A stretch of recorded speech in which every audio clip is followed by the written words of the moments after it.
She's Alli. He's Pete. This is Ziga. And this is Narrowboat Soul Mates. More to explore.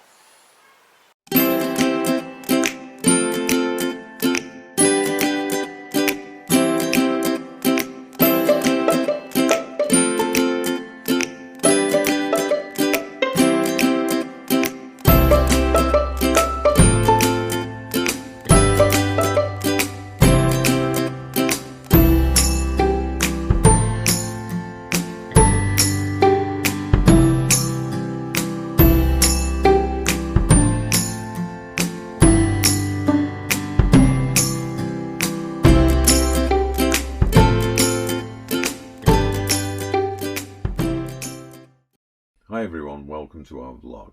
While we've been in lockdown over the past 8 weeks, we've been working on some non-cruising vlogs, and we thought it'd be good today to talk about the process we work through when planning our cruise for the next season.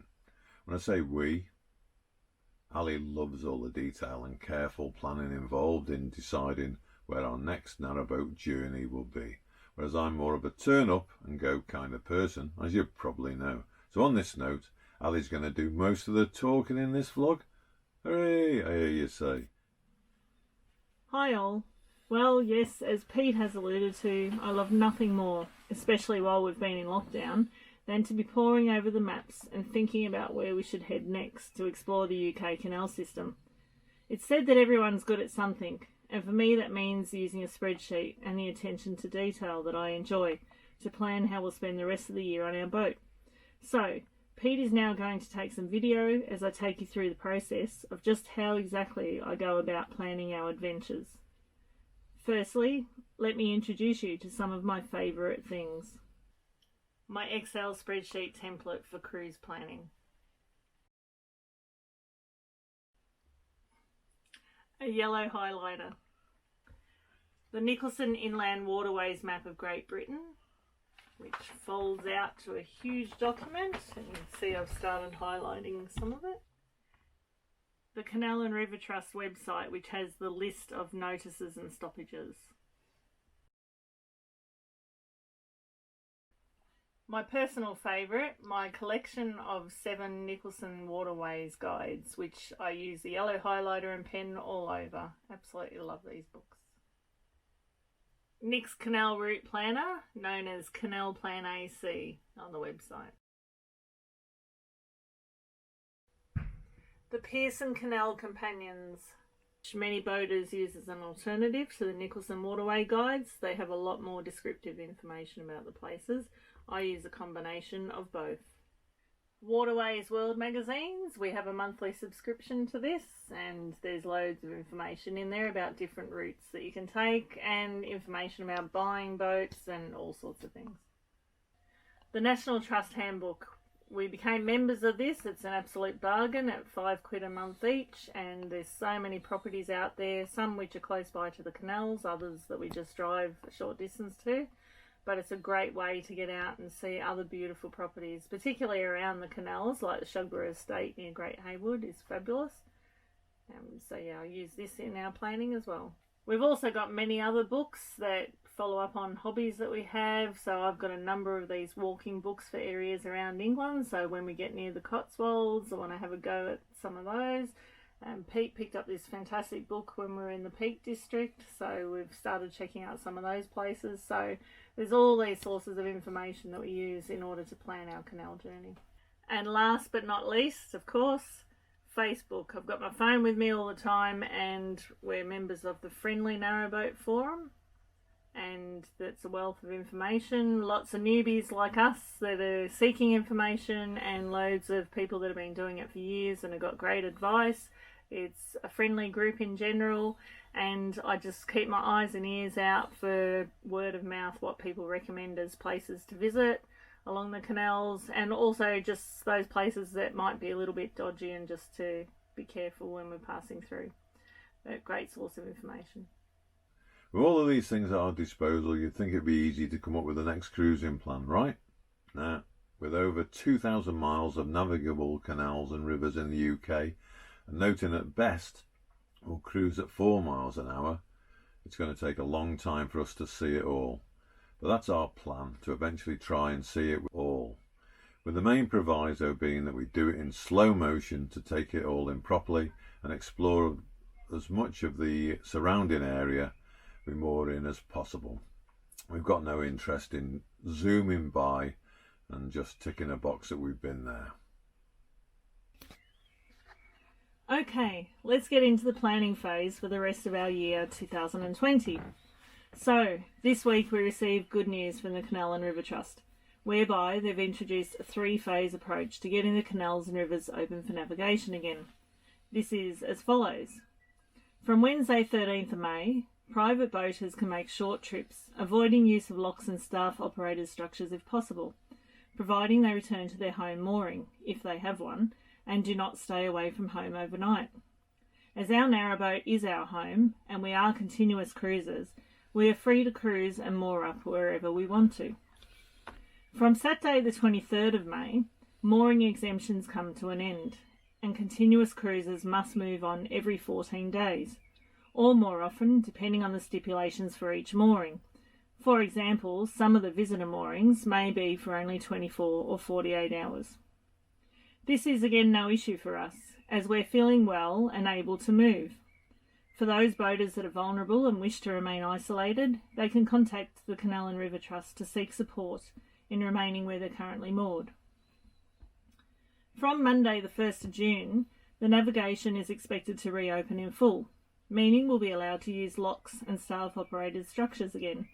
In anticipation of this, we'll now slowly make our way along the Llangollen Canal, heading for Grinley Brook and the staircase locks, which we can now access from the 1st of June. It is important to note that the above instructions are subject to change at any time by the government, should the results for any of the key tests being monitored with respect to COVID-19 pandemic worsen. But for the purpose of this vlog, we'll assume that all systems are go and we can now continue on our merry way. I'll now take you through the steps I use in planning our journey. Just to emphasise, this is not the only way to plan narrowboat cruises, and is probably not even the usual way other boaters may do it, if they plan at all. I realise that some boaters prefer to make no plans and just go as the mood takes them, but I like to have a good idea of where we are headed, so I can make sure we don't miss out on seeing things of interest to us along the way, and this is the way that I plan our cruises. Okay, so in step 1, first I open a spreadsheet template which I've created, and I begin to mark in key dates and events that we need to plan around for the upcoming cruising season. This would typically include overseas holiday plans, birthdays, music gigs, theatre shows and other events, and catching up with family and friends. So I'm just going to open up Excel and I'm going to go to the template. And so then I just start off by choosing the date. So I'm definitely going to make this one the year from 1st of June 20 to May 21. Okay. And so I know that on the 1st of June we're going to be on the Llangollen Canal still.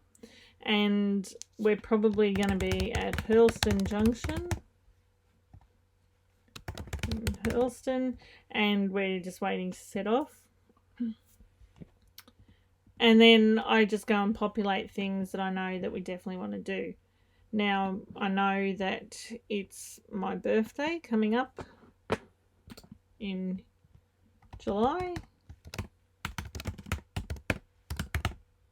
so yes, the big 50, so that when we start planning the itinerary, I make sure that we're actually in a place probably near a pub with some decent craft beer, rather than in the middle of nowhere, not near anything to celebrate.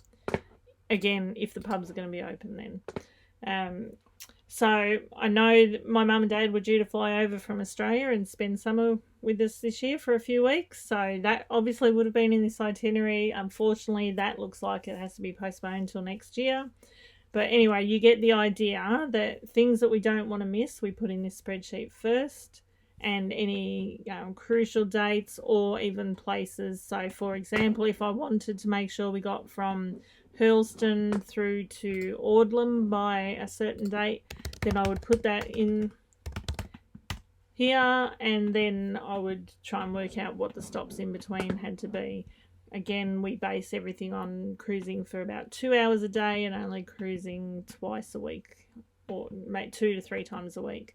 So very slow paced, but we need to put it in here to make sure that we can keep on track with what we like to do.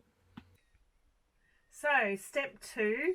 Next, I excitedly dig out our Waterways map and my yellow highlighter, and I check all those canals that we've been on are highlighted. In this case, we've recently received a new map in the Waterways World magazine, so I'm now going to highlight to show where we've managed to cruise to in the first year of our life afloat on Narrowboat Soul Mates. Here I go. Okay, so we started off going around the 4 counties ring.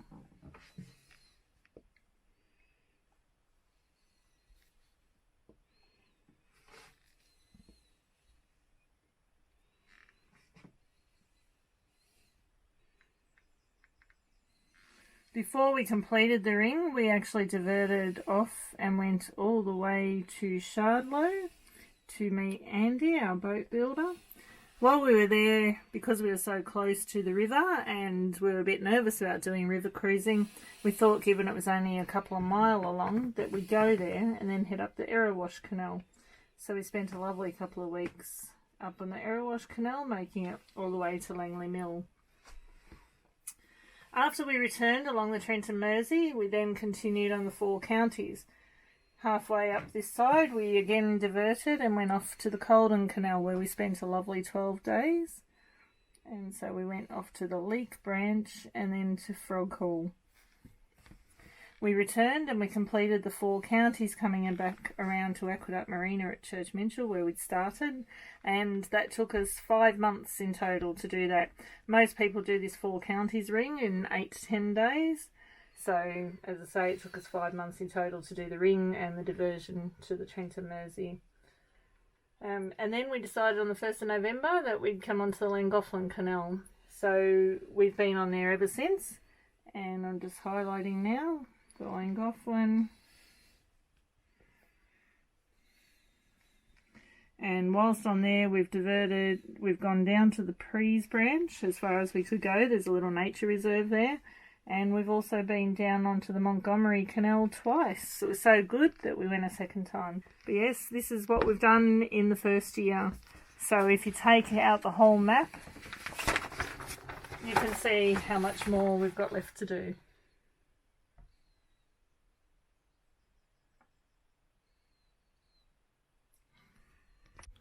Step 3. Before then deciding in which direction we'll head, we first look at the list of stoppages published by the Canal and River Trust to see how this will affect canal journeys we've been thinking of doing. And so to do that, I'm going to open the browser and I'm going to search CRT Stoppages. And click into that and search for any closures. And then how it works is, so if I use an example, we were planning to head north to Skipton in Yorkshire and cruise the Pennine Ring this summer. So the first thing I did was put in the Leeds and Liverpool Canal.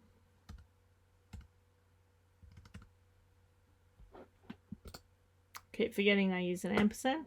And I'm going to put 1st of July and just put it through to the end of the year. And that's all I'm interested in at this stage. And so here it tells me about the water shortage issues at the Barrowford and Whitemore reservoirs. It also tells me that a bridge has been fenced off and they're waiting to repair it, so you can't get through the locks. And then there's information about summer opening hours on some of the locks. There's another one here where it's just the tow path that's going to be closed. You can still navigate. And then there's a number of things that are just advice, such as this one saying that the water point is out of service and awaiting repair. There's quite often advice notices saying that there's events happening like marathons, etc. So it's full of lots of information. Here's something about booking your way to Liverpool. but we're not headed that way yet. But yeah, so basically I just go through all these notices and check. And so doing this, we found out that there were a number of stoppages, and 2 in particular that are unlikely to be resolved this year. So on that basis, we've decided that we're going to head south for the rest of this year instead. We're planning to cruise down through Warwick, Stratford-upon-Avon, Oxford and onto the Kennet and Avon Canal. We should arrive in Bristol around the end of this calendar year. Before continuing with our planning based on this assumption, I've obviously looked in this list to check for any closures, and it currently looks like the only stoppages on the Kennet and Avon and other canals we're planning to do are related to COVID, where manned locks, for example, at Devizes are temporarily closed, so hopefully it won't be an issue by the time we arrive there later this year. However, there's still one key update required to this stoppages list. Each year, the Canal and River Trust puts a list of planned winter stoppages out to the public for consultation before finalising the list and getting on with necessary maintenance during the quieter months. With delays, again due to COVID, this list is not expected to be published until August this year, so we may need to make some more changes as we go along.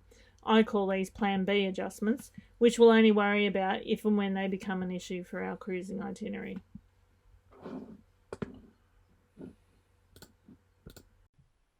Step 4. Okay, so now we've picked a general direction. It's time to get into the detail, which I love, and to read about all the places we could moor up along the way. So I dig out the Nicholson guide, and here's my well-worn Nicholson Guide 4, which has got the Llangollen Canal in, which we're currently on. We tend to plan for a total cruising time of 2 hours and a maximum distance of 5 miles per cruising day. We also plan to only cruise an average of 2 or 3 times a week. Why is this, you may ask? Firstly, we still have a car which we need to move along the canal with us. Rather than missing out on any part of the actual cruise, we usually wait until we've found a good mooring location and then we walk back to pick up the car. 5 miles is a good dog walk for Ziga. It keeps us fit and doesn't become too much of a chore. Secondly, we like to allocate some days at each mooring in order to actually check out the place and do some walking, visit National Trust properties, etc. So, bearing all this in mind, I then get the Nicholson Guide and I look at all the mile markers in the book and I read all the information about the places to find out which ones we'd like to visit. And then we just plump for a location. So in this example, you can see we're near Ellesmere.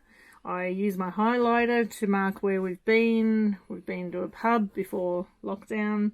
I've also noted that the Elsam Waste and Water facilities had moved. And likewise, if you flip over the page, one of the pubs is now permanently closed. I mark every place that we've stayed. And there's lots of information about places to visit.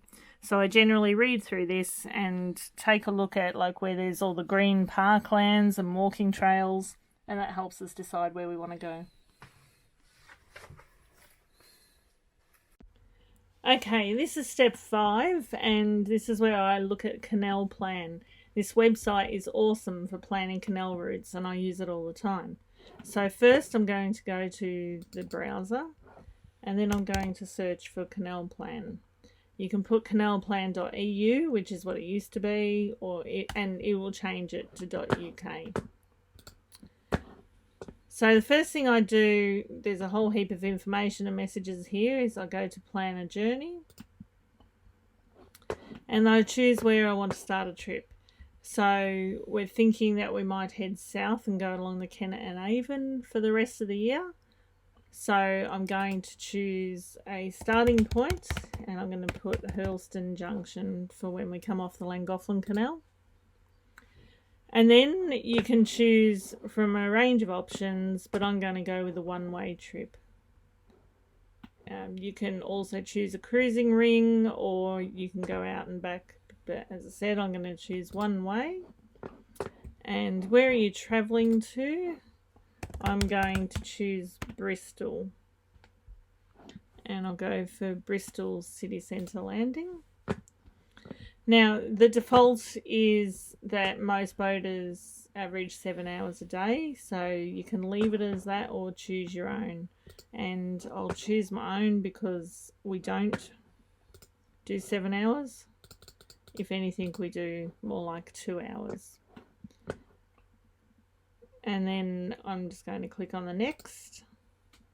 And you can choose with or without dates. In this case, because I know that there'll be a lot of notices come up saying you can't move because of COVID pandemic, I'm going to choose the 1st of July as the starting date. And click go. And then it comes up with a summary of the trip and then a whole heap of information in here. The top buttons show that you can go in and edit anything you like, and you can get a copy of the itinerary, and you can even export it and put it into an Excel spreadsheet. But for the moment, I'll just take you down to show what there is. So leaving Hurlston Junction and arriving in Bristol city centre is 277 miles. And based on us cruising at 2 hours a day, it would take 75 days. So what I do is automatically multiply that up by, say, 3, because we won't move every day. We like to stay in a place for 2 or 3 days. So I know that roughly we're going to need about 200 days, therefore about 6 or 7 months.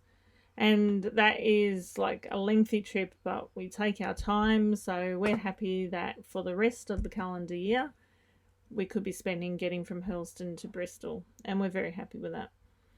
The next section shows the route, and it actually shows all the key points of interest and services, etc., that you need to know as you're going through. So it lists all the lock numbers, wharfs, boatyards, services I mentioned, some of the famous bridges like High Bridge, and you can see here there's navigational notes, so we'll cover that a bit below.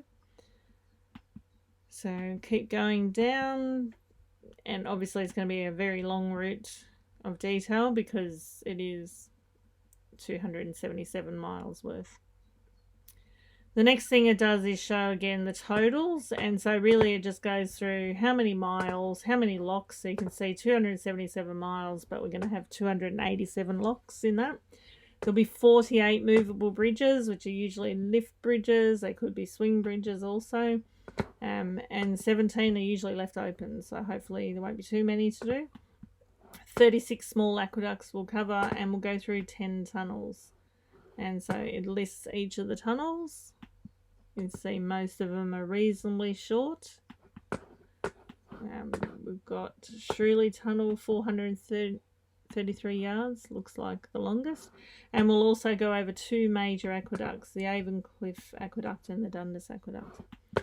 And so it then splits it up into, of the miles, how many are on narrow canals, how many are on broad canals, small rivers, large rivers, and it also splits the locks into narrow and broad and large. Okay, so it then tries to give you an intelligent indication of where you should stop overnight. So there is the ability for users to put into this program a rating for each of the mooring stops, and so I know that part of these recommendations are looking at whether people like to moor there or not. So based on 76 full days and staying overnight, it puts a suggestion, and also based on an average of 2 hours travelling a day, it puts a suggestion of where we should stay. So you can see on the first full day it will take 1 hour 59 minutes, and it suggests staying near Hat Green Locks. We've actually stayed at Hat Green, and we know that's somewhere we love, so that's definitely a possibility. We'll go back there again. And so it puts it all the way through, and you can see that it generally is around the 2 hours, so 2 hours 3, 1 hour 57. But obviously on some days you cover many more miles because there's not many locks, and then obviously when there's lots of locks you won't get very far. So it tries to just keep it to around 2 hours a day because that's what I asked for. So keep going down through all that, and I use some of these as recommendations as places will stay, but then because I'm looking in the other guidebooks, we'll often stay in between. So we don't necessarily go with this, but I know that when we actually got our boat and we're moving it for the first time, we only had 9 days to move it from one marina to another before we were flying out of the country. So we very much had to stick to this and go with how many miles it said we had to do every day just to make sure we got back in time. But as I said, because we're continuous cruises and we don't really worry about time, it's very flexible. The next section is the Waterways guides relevant to the trip. So I've got the set of Nicholson guides. So you can see here that I'll be looking through books 1, 2, 3, 4 and 7. And then it also recommends some of the Pearson's Canal companions. I do refer to both Nicholson and Pearson's. So if I haven't already got the Pearson's ones, I'll certainly be getting them before we embark on this adventure. The next section talks about Waterways maps. So there's a whole heap of downloadable maps, and I don't really look at this area actually. I just refer to the maps that are in the Nicholson and Pearson's guides. The next bit is stoppages affecting the trip. So I do look at the Canal and River Trust stoppages list, and often when I compare, all the stoppages do appear to be updated in this canal plan. So another reason it's so awesome. I don't have to really do it. It's just a double check that they have captured everything. So in this case, the stoppages are referring to on the Kennet and Avon Canal, Lock 52, they haven't been able to do a temporary repair because their employees are off to do with COVID. So they'll get back to it as soon as the government advice is that they're allowed to attend work and CRT make that decision. So it says here we'll provide a further update. And so yeah, that's still not happening. And then the other one is at the Carn Hill flight between locks 29 and 44. Advisors, that's closed. Same thing, it's to do with COVID. So I expect that by the time we get down in this area towards the end of the year, hopefully these two notices won't be an issue. The repair will have been done because it's a broken bottom end gate, and hopefully that's not a major job, and they'll get that sorted, and then the lock flight should be open as normal. So I'm not too concerned that the stoppages are going to put a dampener on our trip. I think that we can still assume that we'll spend the rest of the calendar year starting to make our way down here. Obviously, if the stoppages remain, then we'll have to work around that, but we'll take it as it comes. And then the final thing is it shows the map of the entire trip. So you can see here that we're starting up at Llangollen and around Hurlston Junction, and then we'll make our way down here. Now you can see that there's other things here to consider. This has taken the most direct route, but we're actually thinking that we might go to Evesham, which is down here. So I can actually go back into the route editor, which I'll do shortly, and show what the impact would be if we did that. So the next section is the navigational notes, and I mentioned earlier on the route where it talked about places and it said see the nav notes. Here's some of the examples. So at Turley Bottom Lock, it's talking about having a very strong bywash, and it's quite tricky in the pound, and so you just have to watch out for that. And then High Bridge, there's restricted visibility because of the bend after you go through the bridge. And then the next one is talking about Wolverhampton Bottom Lock, that you require a handcuff key or anti-vandal key. All the locks in the Wolverhampton flight have got them, so you can't get through unless you've got a key. And so yeah, it just goes on to list the things that you absolutely need to know. Let's see, Sandy Turn at number 7, there's no towpath around the Icknield Port Loop. So given that we do move our car on as we're cruising along and we go back and collect it, that is something I will need to bear in mind and work out an alternative route, perhaps through a village, just to get back to where the boat is. Okay, so there's quite a lot of navigational notes in there, and we'll certainly be looking at those. Here's another type we see often, the Somerton Bridge winding hole. It's private, no turning is allowed, and you can see they've put a rope across there. There's some of them that they do get very het up about you using their private facilities. So it's things like that we just make sure we're prepared for before we make the trip. Okay, so as I said, I'm just going to go back into the route editor. And also, just before that, the preferences button here, you can set things up like we can put the length of our boat to say we're a 58'6" boat, and then it will also come up with notes in red telling us if there are locks that our boat is too big to go through, for example. So it's a great idea to just go in there and check your preferences, but I won't do that now. I'm just going to go back to the route editor. And so we're still going from Hurlston Junction to Bristol City Centre, but there's this section for intermediate places, and you can put as many of these as you like, which I often do. I make sure that we go off and we divert and see things as we're going past rather than skip them. But as I mentioned, we do want to go and have a look at Evesham. So I haven't really explored what's there yet, but I'll just choose Evesham Marina for now. But yeah, we still want to get through to Bristol, so I'll just recalculate the route now, or Canal Plan will. And you can see by doing that and going via Evesham, the total journey time is now 92 days instead of 76. And if we just go flick down to the map, but again, you know, an extra number of days makes no difference to us. We're not on time frame, and that's what we love about continuous cruising. Okay, so you can see here that originally we were going straight down the middle and around to the left to Bristol, but now we're diverting and we're coming along this route here. And so this is where we add on about 16 days or so. So yeah, we're going to come and explore this section.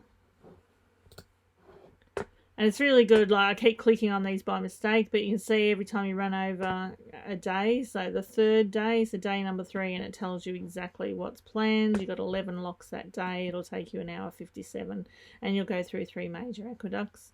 And it even tells you how far you go up or down in terms of the locks.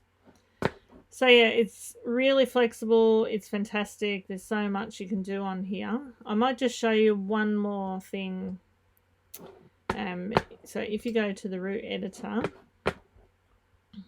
the other thing you can do that a lot of people do is choose the cruising ring. So if you're not sure exactly where you want to do, but you quite fancy doing something, so for example, we were originally planning to do the Pennine Ring, the 358 miles, and you can choose if you want to do it clockwise or anti-clockwise. We were planning on going clockwise, so I'll select that. And so I'll just leave it as starting and finishing at Hurlston, but you can change that. And you can see the cruising ring very much puts the intermediate places so that it does actually achieve the ring in the way that's intended by the guidebooks. So all I have to do is choose calculate route again now. And so that's saying it would take us 87 days based on an average of 2 hours a day. And again, it puts in all the information about where you stop on the route. But I just wanted to show you the big notes on this one, the stoppages, and hence why we've decided that we'll probably have to head south instead. Okay, so there are waterway stoppages affecting this trip, and so there's many here. And so in particular, they're talking about navigation closures. There's a shortage of staff to operate the bridge, so that's another COVID thing. This one's talking about the water levels, and so they need to do essential maintenance works at Barrowford and Whitemore reservoirs. Water levels have been kept at lower level than normal with less rain. They're now worried there'll be less water than needed for movement in the coming months, and for forecasts for further dry weather and COVID, it's unlikely that it's going to happen. So yeah, so there's a number of things on here. There's one about a bridge that's collapsed and that needs to be rebuilt. Yeah, that's all part of the decision that, you know, we were going to do this big ring this year, but we've decided we'll put it off till next summer and we'll head south. But you can see it's a fantastic, flexible program, and I highly recommend it if you're thinking of planning a journey on your narrowboat. So step 6, finally, once my spreadsheet's populated from all the above planning work I've done, I then spend the next few weeks reading up on all the things there is to see and do along the way. There's so much information out there, and these are just some of the sources I refer to. Of course, the various narrowboat user forums on Facebook are in my vision at all times, and I use word of mouth to stay abreast of the best places to go and those to dodge too. So now I've completed all the above steps, this is how my spreadsheet will look. So I'll go into Excel and I'll just look back at the current year that we've been in, so you can see a properly populated spreadsheet of all the information. So I show which canal we go on and all the places that we've had overnight moorings, the villages that they're in, just because I like to try and make sure we stay in different villages and support local businesses, go to the pubs, eat in the cafes, etc. And I like to keep track of the cruising distance, time, and how many locks, aqueducts, lift bridges and tunnels. I also put lots of information in the activities. As I said earlier, this is where we'll have key things that we didn't want to miss, but then I'll just put in other things so that when I go back and I want to write my books, diaries, etc., that I've got, you know, those things that prompt me. So I remember when we went out for lunch with Auntie Marg and we went for a nice walk with friends, and Pete went to a football match, and so there's all those sorts of things I want to make sure that we capture. At Chesedene we went on a walk where we got lost, and it was supposed to be an easy walk that took an hour and a half. It took us 3 hours and it was medium to hard, we'd say, but anyway, it was good. We got great photos. So yeah, I just generally keep track of what we do anytime we go through a tunnel, Cowley Tunnel there. Yep, so this is looking back in retrospect, what I'm showing you now. You can see we went off the 4 counties to the Trent and Mersey. We came back and stopped in again at Tixel Wide just because we love it. And then going further along the Trent and Mersey, we diverted off once again to the Colden. And then, yeah, we completed the 4 counties ring, and 1st of November we came up to Llangollen, and that's where we've been ever since. So anyway, for our first cruising year, you can see that in our first year we've done just over 400 miles, 215 hours cruising time. Told you we were slow.